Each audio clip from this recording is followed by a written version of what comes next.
Before I talk about each of the 5 features of a motivational classroom, I first wanted to touch on 2 main points before I get into those. And one of them I just wanted to talk about a way that I found this book really helpful, and that was in each chapter that was about the feature of a motivational classroom. At the end, there was an audit. And so here, you can see that says belongingness audit.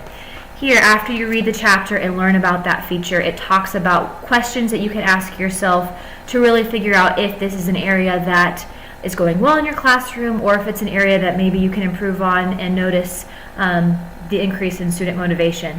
So for example, there are different questions for this feature to ask yourself, such as, what do you do to get to know your students beyond math class? How do you learn students' names? How do you teach them each other's names? So, like I said, even though this book isn't a step-by-step way to improve student motivation, it does have plenty of ways for you to be reflective about what you're doing.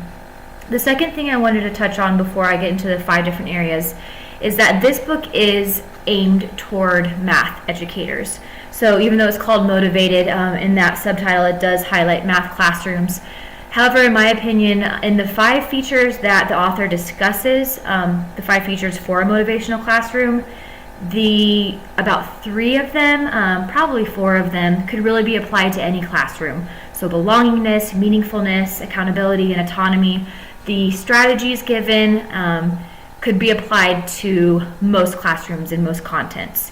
The competence feature would be the one that, especially as it's described in the book, really only applies to math classrooms, which I'll get into.